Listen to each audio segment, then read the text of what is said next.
Kalau kita lihat judulnya yang ada di atas, kita lihat apa?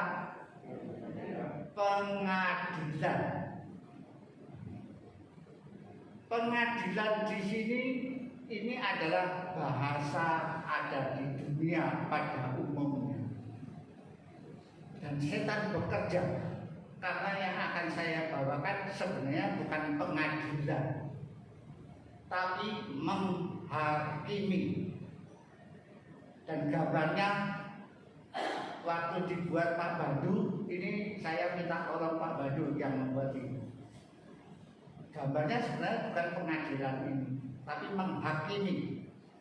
Jadi ada gambar malaikat-malaikat, ada gambar Tuhan Yesus di atas tahta, dan hanya ada satu orang di depan pengadilan ini. Di depan untuk menghakimi. Kalau kita lihat di Indonesia, bahkan di dunia, kalau pengadilan hakimnya ada berapa? Ada 4. Kalau Mahkamah Konstitusi hakimnya ada berapa? Ada 5, ada 6, ada 7. Tapi ketuanya 1. Kalau kita lihat pengadilan di sini bukan penghakiman, pengadilan ada lambangnya. Lambangnya apa kalau pengadilan? Timbangan. Timbangan itu adalah gambarnya pengadilan, lambang pengadilan. Selain timbangan, apa lagi? Ketok palu. Jadi kalau sudah diputuskan, ketok palu vonis baru berlaku. Kalau ketok palunya sampai putus, seperti waktu zaman yang ada di DPR itu pengadilan itu sampai putus ketoknya kurang keras. Sedangkan yang di atas ini tidak sama dengan pengadilan di dunia. Yang nomor 1 itu, yang atas itu pengadilan atau penghakiman yang ada di surga. Hakimnya ada berapa?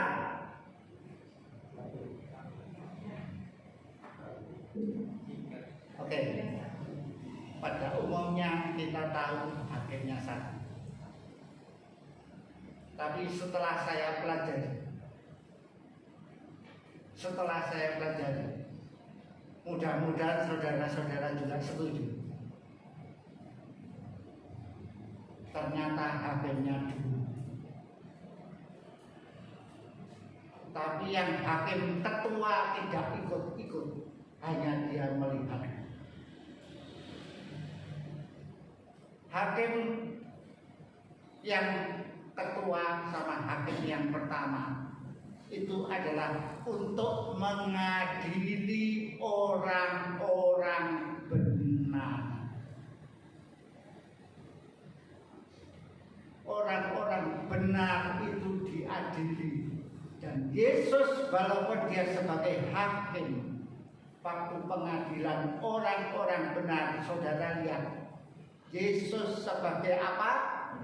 Pembela. Jadi dia hakim merangkap pembela. Kalau di dunia ada penuntutnya, jaksa. Kalau di surga ada penuntutnya? Tidak ada. Langsung hakim yang di dalam kebenaran, yang menghakimi dan yang membela Yesus, tapi di hadapan Allah Bapa. Itu orang-orang benar yang dihakimi. Untuk orang-orang yang bersalah, langsung Yesus sendiri yang menghakimi tanpa pembela. Tapi disilakan untuk orang yang berdosa membela dirinya waktu ditanya oleh Tuhan Yesus. Saudara-saudara yang terkasih dalam Tuhan, kalau kita bicara menghakimi,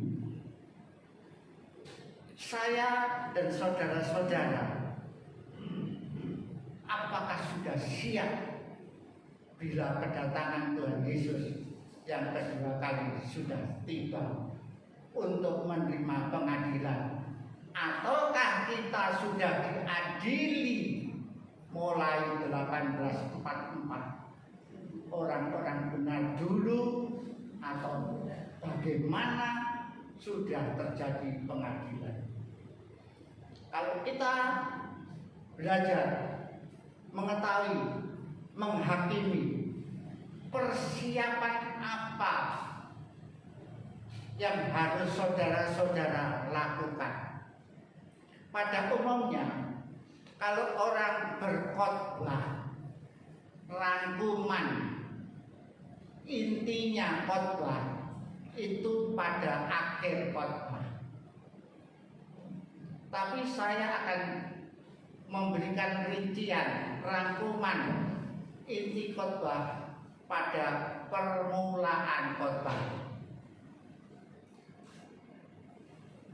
Saudara-saudara yang kekasih dalam Tuhan, ada ayat yang sangat pendek di dalam Alkitab. Kalau orang-orang muda mungkin tahu apa. Saya mau tanya Yosef. Yosef tahu ayat terpendek di dalam Alkitab apa? 1 Tesalonika 5 ayat 17.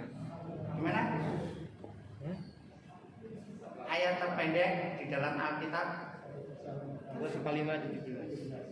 1 Tesalonika 5 ayat 17. Betul. 100. 1 Tesalonika 5 ayat 17. Isinya apa? Tetaplah berdoa. Tetaplah berdoa. Ayat yang lebih panjang sedikit, tahu? Cuma beda satu huruf.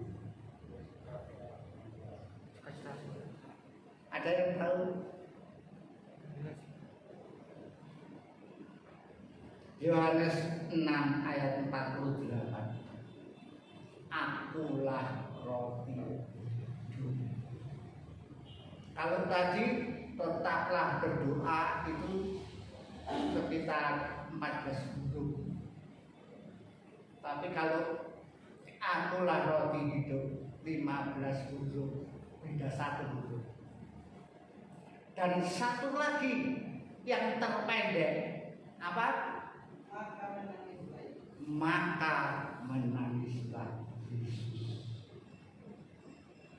3 ayat ini pendek, tapi kalau saudara tahu, mengerti, ini adalah bekal kita untuk menghadapi pengadilan, menghadapi penghakiman. Coba saya mau menjelaskan. Tetaplah berdoa. Hubungan kita selalu dekat dengan Tuhan.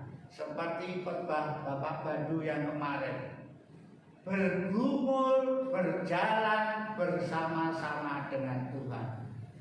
Kalau kita tidak pernah berdoa, tidak pernah bergumul, tidak pernah bicara kepada Tuhan, apakah itu yang dinamakan kita berjalan bersama Tuhan? Yang kedua, akulah roti hidup. Apa yang dimaksud roti hidup? Kita baca Yohanes 6 ayat 51. Akulah roti hidup yang telah turun dari surga. Jadi Yesus itu adalah roti hidup yang turun dari surga. Jikalau seorang makan dari roti ini, ia akan hidup selama-lamanya. Dan roti yang kuberikan itu ialah dagingku yang akan Ku berikan untuk hidup kekal. Jadi ayat ini mendalam sekali, saudara.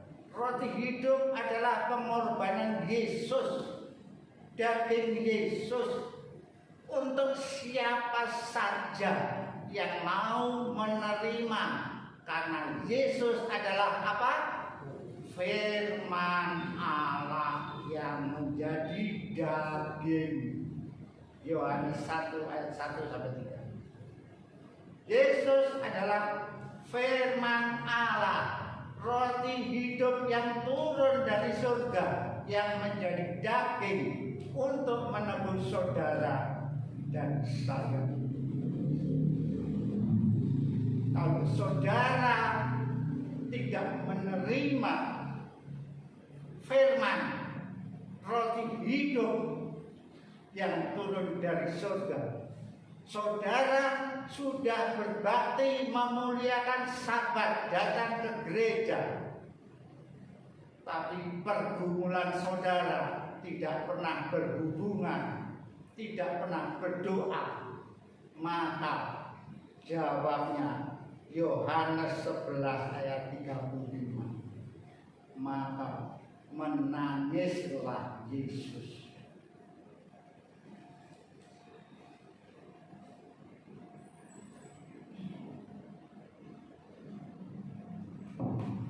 Selesai, khotbahnya selesai karena intinya itu. Tapi saudara-saudara, pada saat ini saya akan memberikan suatu ilustrasi. Saudara percaya sama firman Tuhan? Saudara percaya sama Alkitab? Apa di dalamnya Alkitab? Firman Tuhan. Kalau kita berkata-kata kepada Tuhan, Tuhan berkata kepada kita lewat apa? Lewat firman-Nya. Dan di dalam firman Tuhan ini ada apa? Keselamatan. Jadi kalau saudara mau cari keselamatan bukan di dalam firman Tuhan, ada enggak? Tidak ada. Saudara mau mencari berkat, ada di dalam firman, ada enggak? Saudara percaya di dalam firman Tuhan ini ada berkat? Berkat keselamatan, berkat kehidupan, berkat segala macam berkat, dan termasuk roti hidup tadi. Ada Mbak Yatmi? Ada. Mbak Yatmi percaya di dalam firman Tuhan ada berkat? Percaya.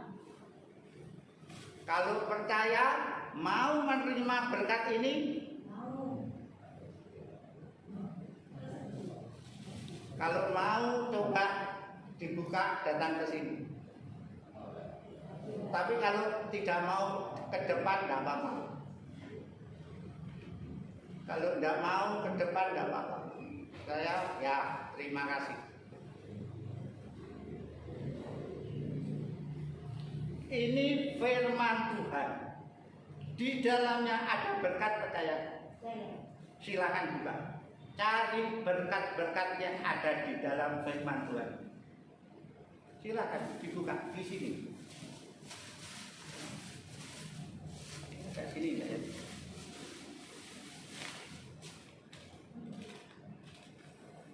Ya, ini firman Tuhan. Dibuka, dicari berkatnya. Kalau tidak dibuka, tidak dicari, tidak ketemu berkatnya.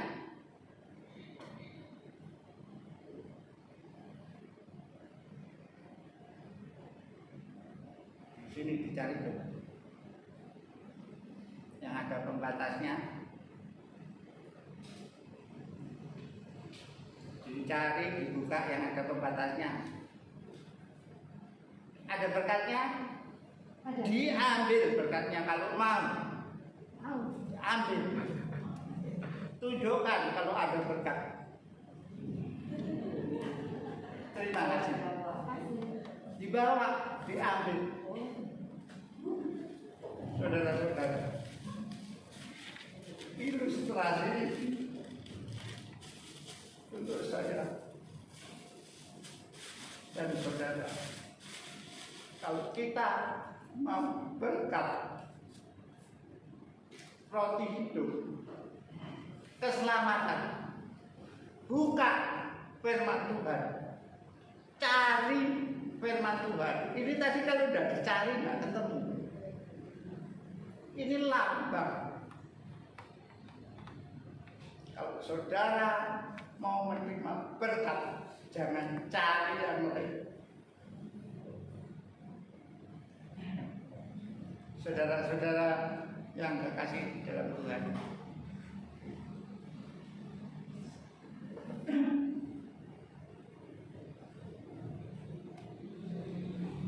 kenapa kita harus menghadapi pengadilan? Siapa yang diadili? Siapa yang dihakimi? Orang benar dan orang yang berdosa, orang yang bersalah, atau orang yang di dalam kebenaran tapi jalannya tidak benar. Walaupun di dalam kebenaran jalannya tidak benar. Di sini ada buku Penghantar Roh Nubuat. Ini dicetak di Indonesia 1997. Tapi ini diambil dari Ellen G. White.